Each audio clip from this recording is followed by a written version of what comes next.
Good afternoon, everyone, and welcome to today's Cambridge Conversation.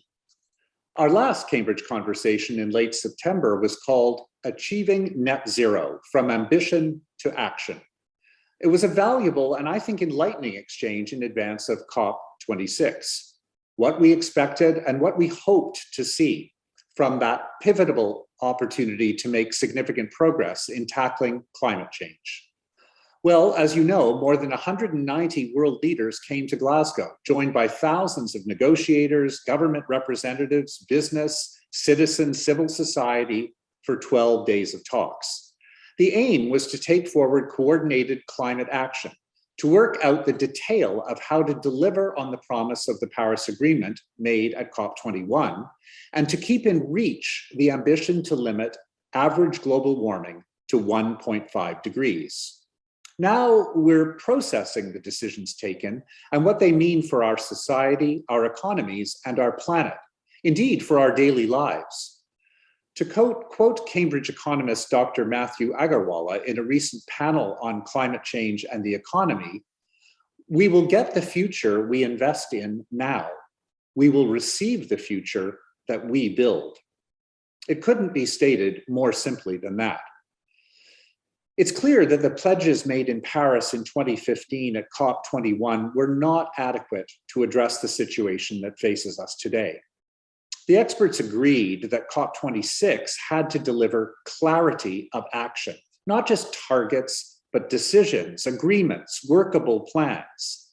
These would have to meet the scale and urgency of the crisis and build resilience to address present and future impact of climate change. COP26 can sound a clarion call, but the radical innovation and transformational energy must come from all parts of our societies: individuals, communities, businesses, civil society, governments. Leadership and action are top-down, but also bottom-up. Everyone is going to have to meet in the middle through a combination of systems change and behavior change. We've seen through the rapid acceleration of the renewables sector that investment in sustainability creates economic innovation, and that perceived trade-offs and compromises can be turned into benefits. We're starting to comprehend a net zero carbon economy as an opportunity, not merely a threat. So I think that the public appetite is there. The research is pointing the way. Every sector is poised. But did COP26 result in decisive outcomes that will accelerate coordinated climate action? And if not, where do we go from here? As COP26 President Alok Sharma said, whether future generations look back at this time with admiration or despair depends entirely on our ability to seize this moment. So, what happened at COP26, and is it enough? Here to discuss the issues, outcomes, and next steps are today's panelists. Professor Emily Shuckburgh, who is the director of Cambridge Zero, our ambitious university-wide climate change initiative. An alumna of Trinity College, she's an internationally renowned climate scientist and one of 30 Friends of COP, experts from around the world brought together by the UK government to advise the COP26 presidency. Among many other contributions to COP26, Cambridge Zero and Imperial College presented the findings of the Climate Risk Summit, a conference of UK-based universities and research centres. Claire Shine, who this year was appointed director of the Cambridge Institute for Sustainability Leadership, or CISL. Claire has over 30 years' experience at the nexus of sustainable development, organizational change, and culture. At COP26, CISL ran a number of events with its business and policy leaders networks.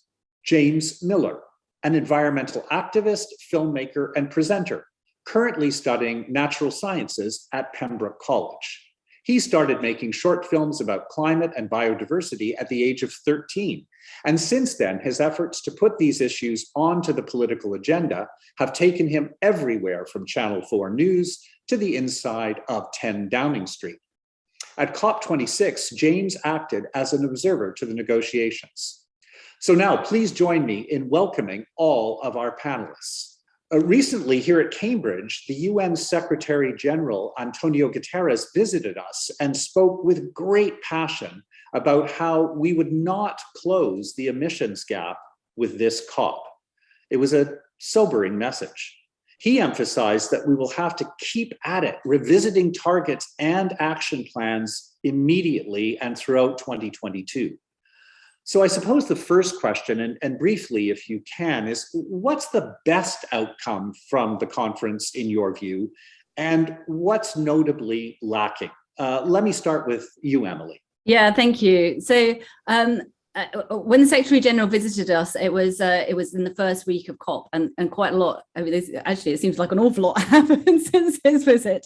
So that his aspiration that. As he described to us, the pledges that have been put forward by different countries simply weren't enough to put us on a 1.5 trajectory. And so a really important outcome at the end of COP was an agreement to come back next year with countries putting forward renewed, hopefully more ambitious pledges that do put us closer to being on a 1.5 trajectory. So that was a very important aspect.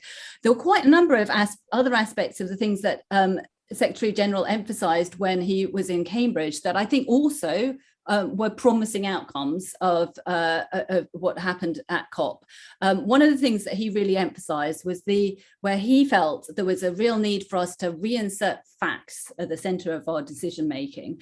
And I, if we want pointing us to a really positive outcome, science was absolutely front and center of the Glasgow Climate Pact that came out of it.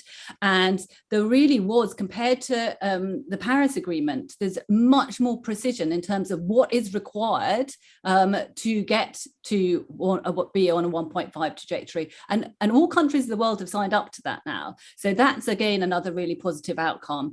Another area that he emphasized was the importance of supporting vulnerable people. And again, there was progress, not enough, but there was progress in terms of adaptation, finance for adaptation, in terms of discussion in that main document of loss and damage, which are critical issues, and in terms of both supporting a just transition and of Indigenous rights. So I think, again, that's another area where there was progress.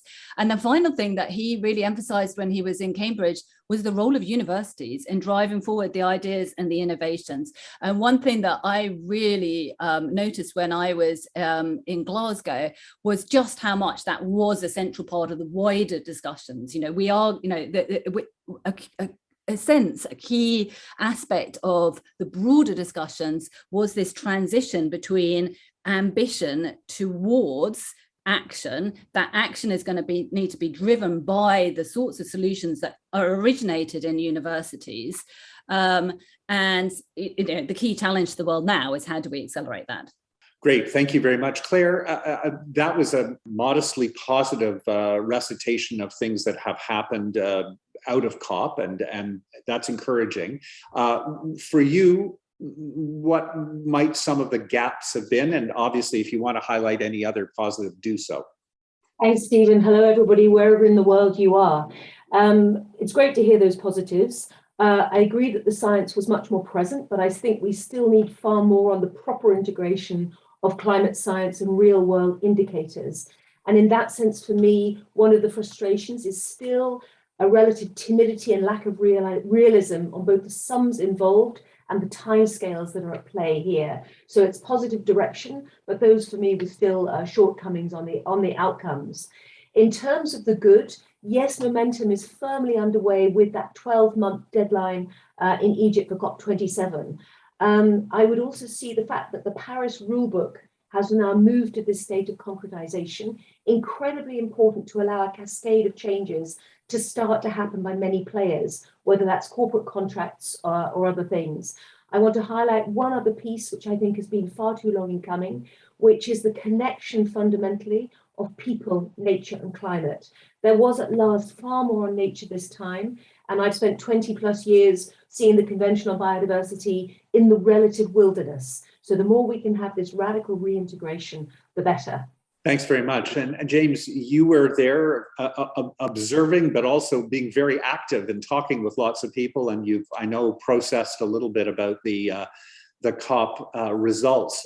How do you feel about what happened and what didn't happen? It's so difficult. I am still processing it to an extent, but I think my initial thoughts, I'd echo Emily actually, in that I think one of the most positive things that's come out of it is that mutual acknowledgement that that it's not enough, the pledges that we've brought forward and the progress we've made at this summit, and we need to tighten that ratchet mechanism down to an annual basis. And in fact, well, actually, I think what they did in the end was, rather than saying come back annually to increase ambition, just come in 2022. And I think for me that gave a strength of message that actually we need to get these targets in line with a 1.5 degree trajectory by next year. So I think that was a really important outcome. What also made me optimistic was the fact that the IEA reported after the first few days of COP26 that if all the pledges and long-term strategies were fully implemented, which I think is a big if, it might bring down projected warming towards 1.8 degrees. And I think, again, even though there are so many caveats to that, that does give me a bit of optimism that this process is working and ambition is starting to increase. I think what was less positive coming out of it was the lack of human rights language in several parts of the text.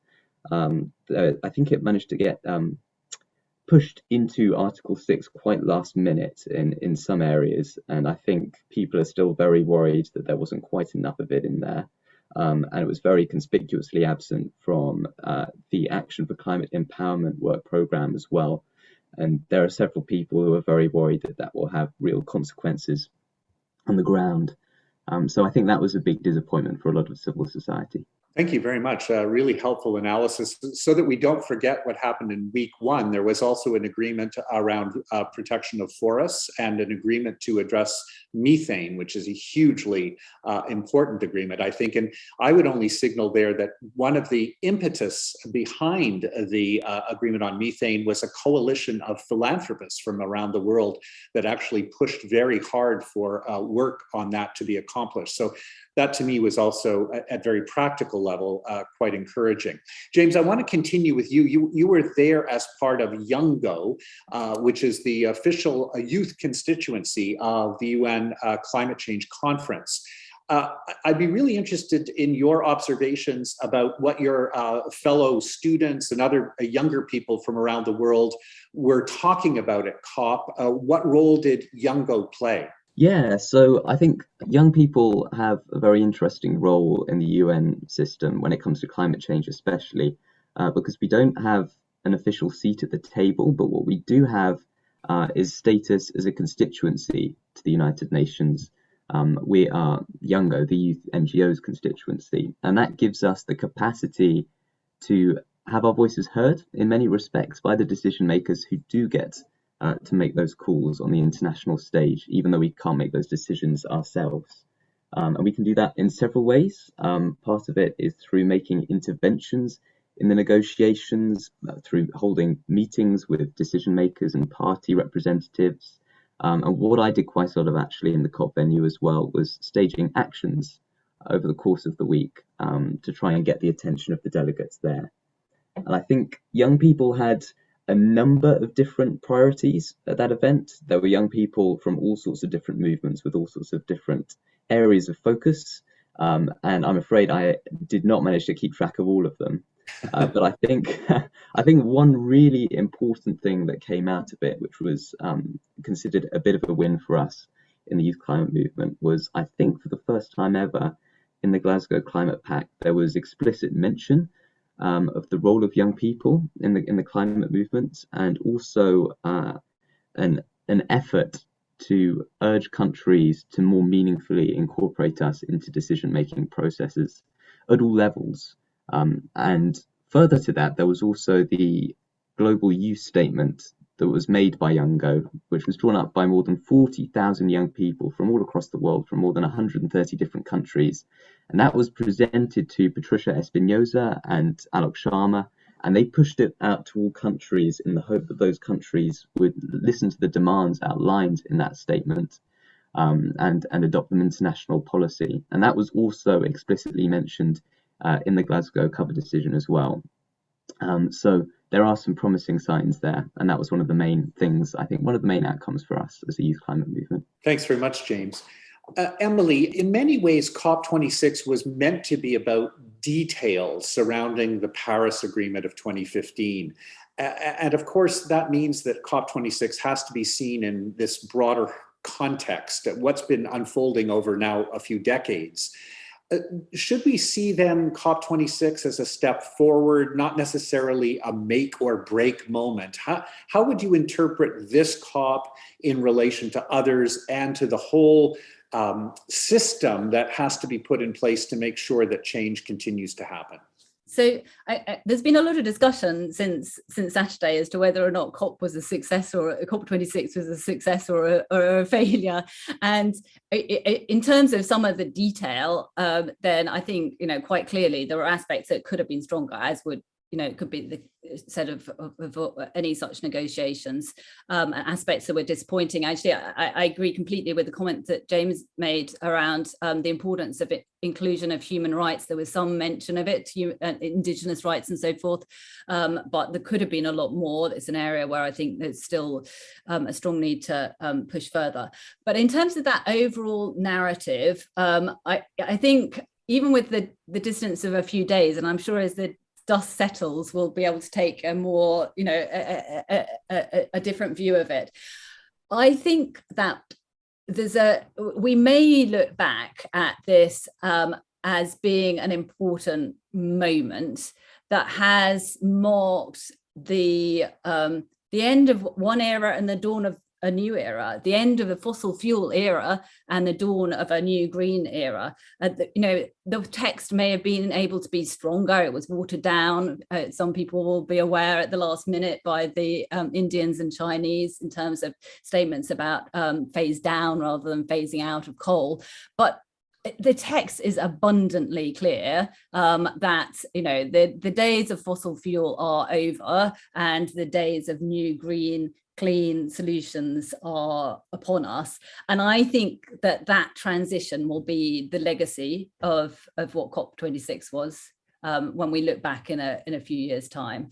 I think the other thing that's really critical out of it is this idea of Paris was about ambition, and we're now moving towards turning that into action. And that, what really needs to happen now is, we know what's happened in Glasgow. What now needs to happen is acceleration of that action. And again, the positive words in the text that came out about, this being the critical decade, which it absolutely is. And the word acceleration, I haven't done a word count from the Climate Pact, but the word acceleration is in there many, many, many times. So that's very much, again, the sense in which the direction, and the critical thing now is delivering on that. You mentioned India, China. I'll broaden that out to less developed economies or economies in transition, which we know are, of course, both the hardest hit by climate change and actually potentially by attempts to address it. And yet, especially for a lot of the smaller countries, these economies have really done almost nothing to create the problem. You think of many African countries, for example.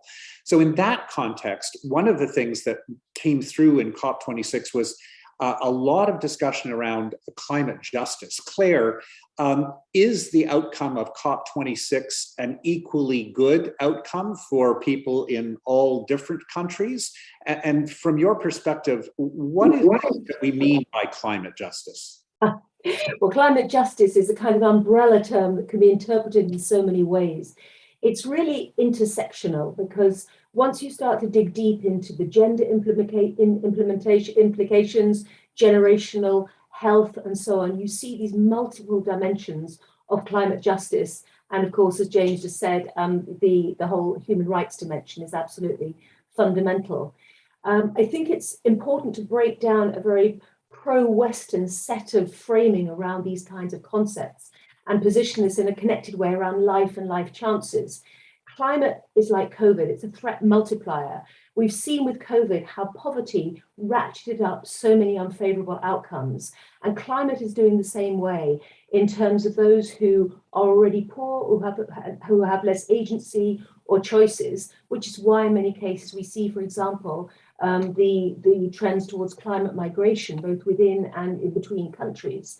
So for me, if we think about the outcomes, it is a false economy, to put it crudely, not to go bolder and more generous now in terms of thinking about those financial flows needed to harness and accelerate, to quote Emily, to accelerate innovation, and really think in a very intentional way about how the investments in the infrastructure that is being developed now in emerging and developing economies could be used very aggressively for pro-nature, pro-health outcomes.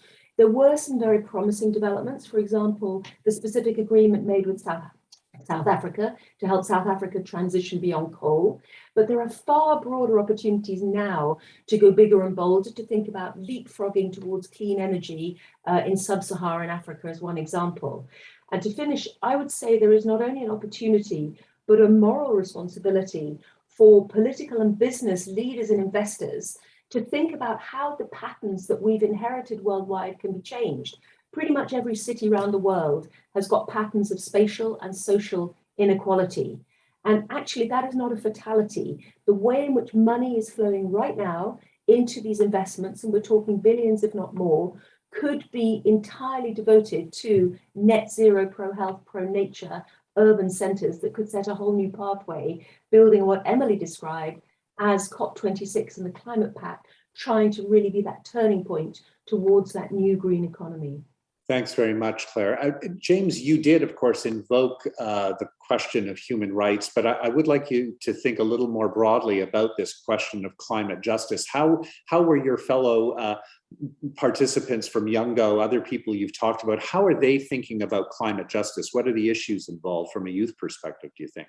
I think that's probably one of the most dominant areas of focus actually for young people at the summit was the area of climate justice. I don't know whether it's a consequence partly of social media and the fact that our generation is so much more, I feel, intimately connected to people on the other side of the world than perhaps previous generations were, and so much more exposed, I think, to the suffering of people on the other side of the planet. But it's something that we all care very strongly about and we're trying to make heard at the conference venue. I think it was particularly brought to light at the People's Plenary, which happened on the penultimate day of COP on Friday, where all of civil society came together and gave speeches about what they felt were the failings of COP, but how they wanted to move forward.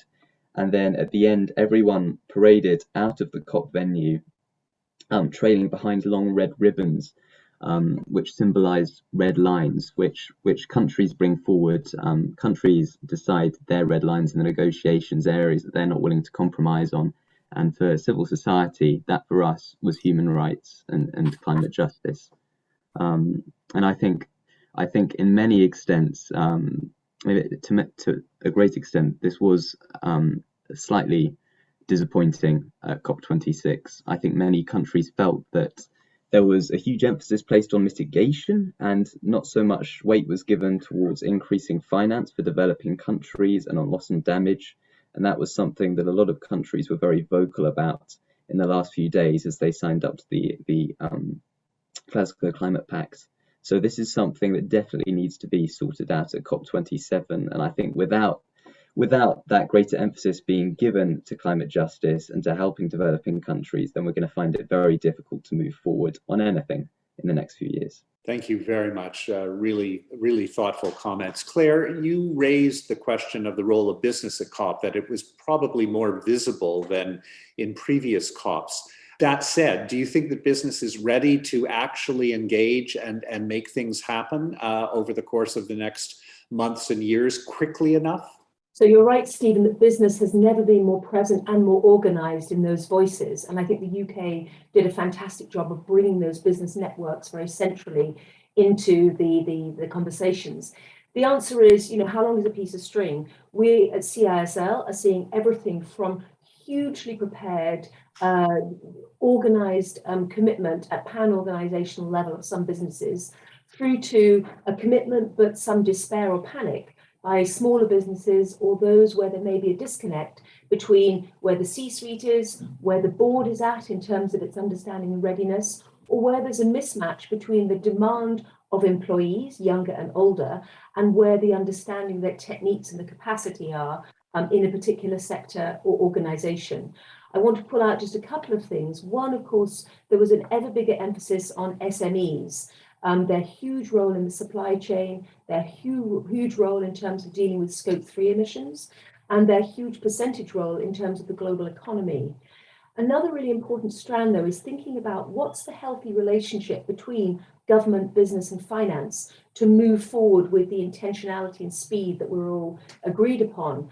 And here, I think there is an important thing to highlight about the role of policymakers and government to play their role. On panels that I chaired, we heard people like Rachel Kite bemoaning, for example, the lack of a robust policy undercarriage.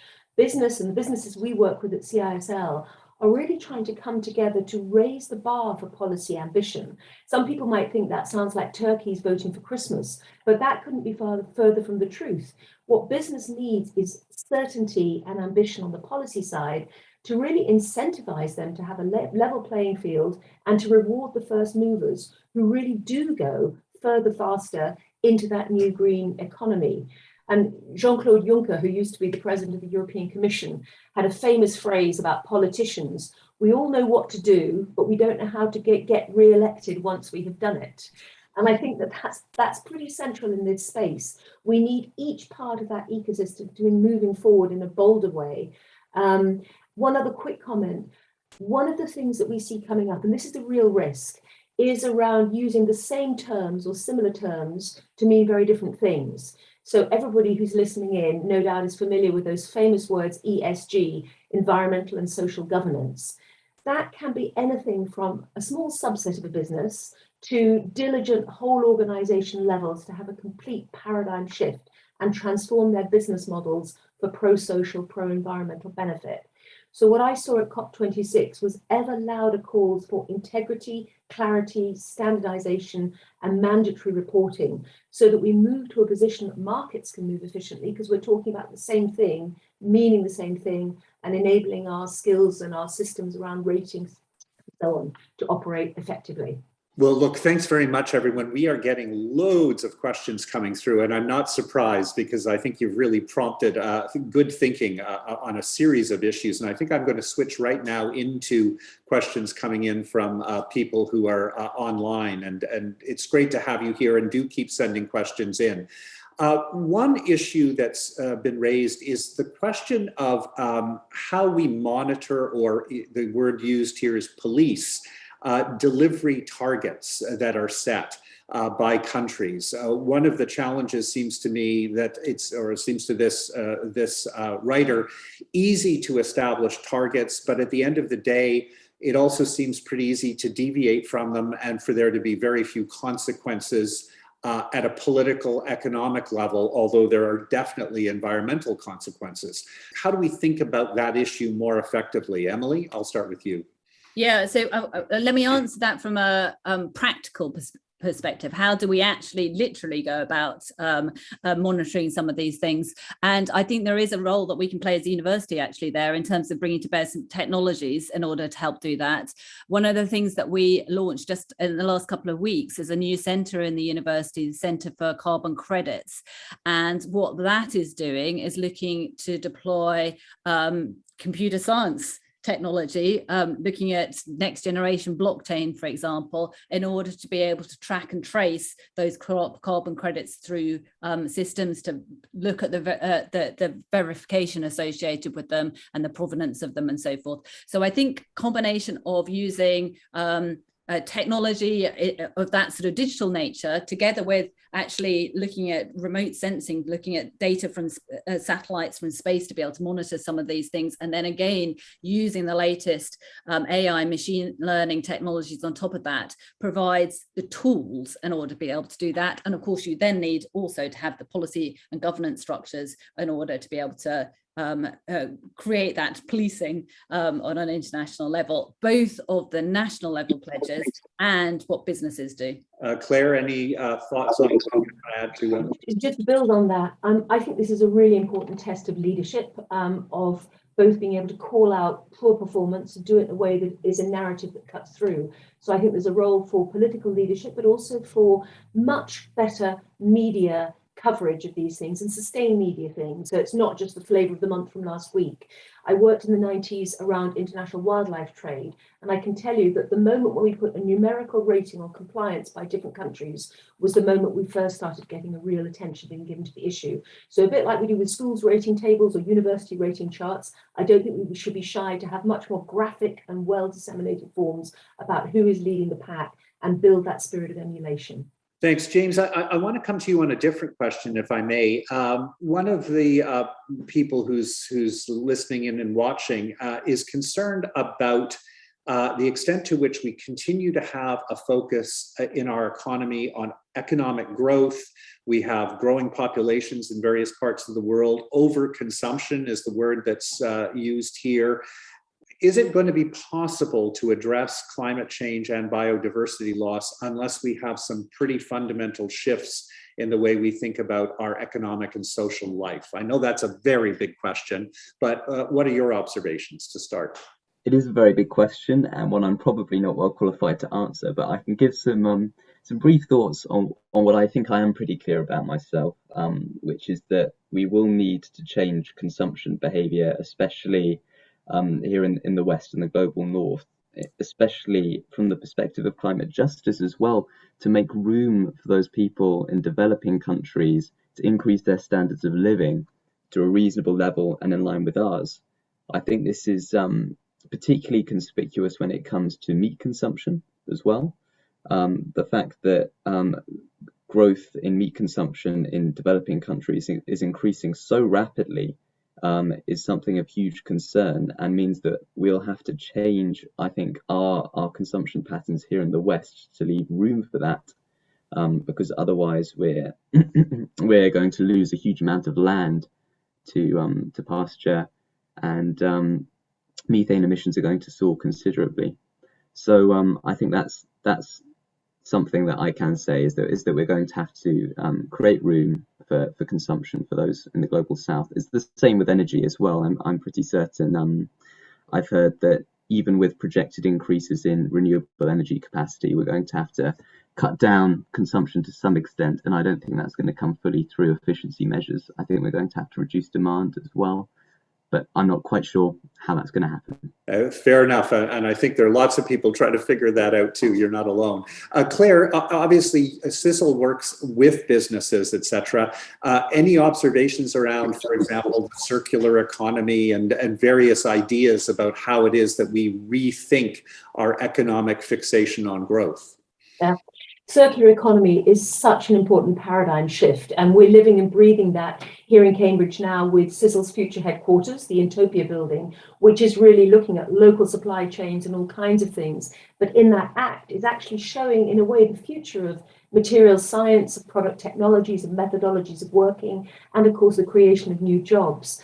To pick up on and build on the angle from James's remarks there, fundamentally, there is both an act of great international solidarity and reciprocity that needs to happen now, because going back to the climate justice conversation, a lot of the wealth that many of us in Global North are enjoying has come off a set of what we now know to be very unsustainable practices. So trying to flip the lens in a positive way and thinking about real routes for innovation through circular economy and other routes, I think is going to be extremely promising. I think we can anchor that thinking in a globally responsible lens, the way in which supply chains are going to operate. We're seeing with our business partners and with many of the people in our global networks, just how much ingenuity is already being deployed, also using the newer techniques like biomimicry and all kinds of ways of thinking in a much more nature-attuned way about the new kinds of research discoveries, new products, material science, and so on. So those things are very promising, but I do want to highlight something I touched on before, which is the challenge of capacity. At the moment, the market demand for people with the S word in their title, sustainability or ESG or whatever, it's absolutely all-consuming. And we need to think in a very, very determined way, both in great global universities and worldwide, about what other kinds of skill sets and new market needs, where we need really smart, creative people, not only from scientific disciplines, to be able to sort of take their part in this complete paradigm reset of the economy and the whole way society will be operating. Thanks very much, Emily. Many people are asking about what Cambridge is doing around climate change issues, and that the questions range from how we manage our investments to research, to teaching, to also what's happening in the university and colleges in our estate and in food supplies, et cetera. I know you're not going to be able to cover everything, but can you give just a little overview or a taste of some of the pretty dramatic developments that have been taking place over the course of the last couple of years? Yeah, my goodness. So we launched Cambridge Zero 2 years ago, Stephen. Remember.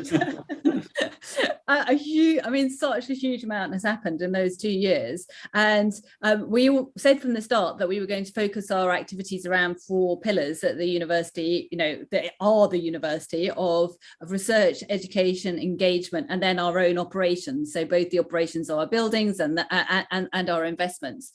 And the scale of things that we've done across each of those areas, I think, has been really substantive. I'm not going to launch into a huge description on each of them, but just to highlight, I think on the research side, what we've been able to do, which is absolutely central to tackling a complex problem like climate change, is draw together expertise from across the university to be able to look in a really holistic way at some of the key challenges. On the education side of things, we're not just looking at our own students, but we're looking at how we can contribute at a school education level and also at a post-university education level, really ambitiously about setting the agenda for the future of education. In terms of engagement, the level of engagement we had with COP26 was just completely unprecedented, and we were by far the biggest university contributor to COP26, leading many of the flagship projects associated with it. But also the engagement with industry. We launched just the other week an aviation impact accelerator with the business community across all different sectors of business in order to look at how we can accelerate the development of net zero flight. And then in terms of our own operations, we had the big announcement last year around our investments of the university, and we're working really hard to look at how we can rapidly decrease our own carbon footprint within the university across all aspects of the activities that we undertake. Right, and that relates, of course, to potential degasification of the estate in the short term. It relates to food provision and preventing food waste. There are just hundreds of actions taking place across the university in that regard. And I will give credit, a lot of this is coming as well out of student engagement around these issues and pushing for new ideas and really working together to shift the dynamic here. Claire, anything that you'd want to add on CISL perspective? Well, I'm new to Cambridge, but I'm just such an admirer of what I've been seeing happening and how fast recently. I would only add to that of course the university doesn't sit in a bubble, quite the opposite. It's so integrated in the wider community. And what I see with this conversation on net zero and sustainability is a brilliant opportunity for the university to be engaging and learning from the stakeholders in the local community of the city, the wider area of Cambridge, because in a way that's a microcosm of many of the pressures that we see worldwide in different forms, which is where the companies are going, there is this huge demand for new housing and so on. That creates very immediate short-term pressures and very big risks of inequality. So the way in which we actually open ourselves up to and grasp those kind of challenges and try to walk the talk in terms of the new forms of development being really sort of models for the way in which a society itself can be more sustainable. It's a really interesting, locally embedded opportunity to test out the research, the innovations, and the new thinking as well. And on that point, I mean, just by way of example, tonight I'm hosting an event which brings together senior leaders from one of the UK's largest banking conglomerates to talk exactly about this issue around housing, mortgages, how we can actually reimagine finance so that it might actually result in a positive evolution on climate change. So you're absolutely right, Claire, that there are so many places where the university and colleagues are doing this all the time, engaging with the wider world. And it's not just about providing expertise, it's also about generating a discourse that then draws on expertise, because people are starting to think differently about how their own operations can work into the future. So we've got someone who's suggesting here that after COP, it's unlikely that we're going to be able to limit the global warming to 1.5 degrees. And the specific question is, do we think that a substantial carbon tax with matching policies on equity is the right way to go? Is this one key element that has not yet happened? Of course, there are some countries where carbon taxes do exist, although they tend to be at relatively low levels. But is this a key policy instrument? Emily, I'll start with you. Can I start by saying I don't think that we shouldn't resign ourselves to defeatism on 1.5. I think that, the mantra of COP26 was keeping 1.5 alive. There was, I don't realistically, much though we might have all hoped that countries would come forward with pledges to put us at 1.5. I don't think realistically that was going to be likely in Glasgow. But going back to the earlier comments about this being part of a process, and if we can get next year closer to being on that trajectory, obviously time is running out, but I would still hope that we will eventually be able to ensure that we do keep temperatures to that level, because as a climate scientist, I know what the risks of going beyond it are. In terms of the policy instruments to encourage and facilitate that, then various different forms of carbon tax or pricing have always been a substantial part of the discussions. Some aspects of that did move forward in terms of policies put in place in Glasgow around carbon markets. So there are aspects of that policy side of things that are progressing significantly, and I think that we'll see an evolution over the next few years in terms of exactly which policy instruments work in which different contexts internationally. We're coming close to the end of our allotted time, and I want to fit in a couple of additional questions, if I may. So, James, you mentioned the limited progress on finance and support for action within the Global South. We have a question here about whether or not there is an appetite in the Global North to actually use public resources to support developing countries. Do you think there's a politics around this that is going to enable a swift enough action on global financing packages? Well, it seems not, and I think that's the attitude reflected by a lot of developing countries. That there's the capacity, and countries showed that in COVID times, because many of them were able to mobilize huge amounts of funds. But it just seems that there's no appetite to do so in the global north. 100 billion a year is not a huge amount on global terms when it comes to the combined wealth of all those countries that are contributing. And yet it seems to be such an immense challenge. And I don't know if there's a role that society can play in pushing governments to see that as an acceptable use of funds, because I do really think there's a huge discrepancy between government's perception of how popular that will be and what the public will actually think of that. I think young people can provide that mandate to governments to take such actions.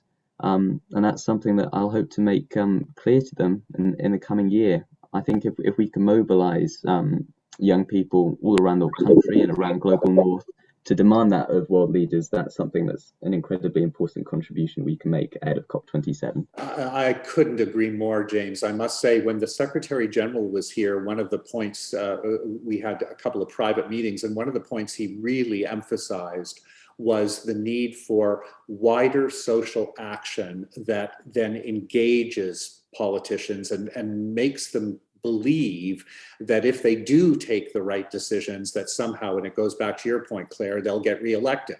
And so there has to be public pressure coming here, not just pressure from scientists, not just pressure from people who have potential solutions, but people who can help convince the political actors that doing this is going to be a success from a political perspective. Any thoughts on that, Claire? I could not agree more.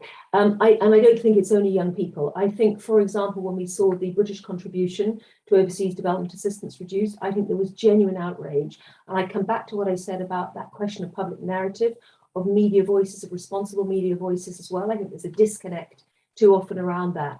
I would just say that, of course, it isn't only about the public finance going into sort of global financial flows. CISL has networks of people who, cumulatively have organizations that are a very big part of those trillions. And we see a really important part of our vocation to be looking at alignment, be they public or private financial flows. I think there is an enormously exciting opportunity to do this going forward, but it ties directly into what Emily said, which is 1.5 must still be alive. And it's keeping that thing that actually by acting with that resoluteness, we can have the scientific case being made in ways that will also inflect on the financial decisions. I think this next year, not even the decade, this next year is all to play for. Emily, last word to you, and it really is on this question of keeping 1.5 alive. There's clearly interest in that, of course, in people who are listening in and watching. If you had to take, 2 or 3 things that you think are most important for achieving that, keeping 1.5 alive, what would they be? What needs to happen in the next year, 2 years? I think that in practical terms, then it really is about accelerating action in the real economy, in the real world, and about accelerating the rate at which the innovations that we have are scaled up into real world deployment. And there was some progress on that at COP26, where you mentioned deforestation and methane as 2 examples. There was also progress in terms of agreements to phase out funding of coal. There was agreements around cars. All of these could have been more ambitious, but there was a start to look at, in terms of, if you like, action plans. The other thing that I think is really central to this is the 2 elements, both of leadership on the one hand, and I actually thought the Queen put it really well in the opening statement, COP26, when she said that leaders who who work for the people of today, it's about governance and politics, but those who think of the people of tomorrow, that's about statesmanship. And I feel that that sense of the statesmanship to considering future generations is really important. And we, if we can inspire our leaders to take that greater view, then we would be in a significantly better place. But the other side of that, and coming back to the many of the important points that James has been making, the voices of young people are so important in this. And it was really striking to me that in the final plenary session in Glasgow, country after country's representatives stood up, and pretty much without exception, every single one of them mentioned that they were doing this for their children and their grandchildren. And I do think that we can't, that is such an important aspect, combined together with again the important things that James has been saying in terms of the rights of people around the world. Those 2, that set of things seem to me to be the important things going forward. Thanks. We could go on for much longer. There's a lot more to say, and it's, of course, the crucial topic of our era. There's no question about that, but I'm afraid we really are running out of time. I think that COP26 has clearly engaged all of us deeply, and it's raised hugely important questions.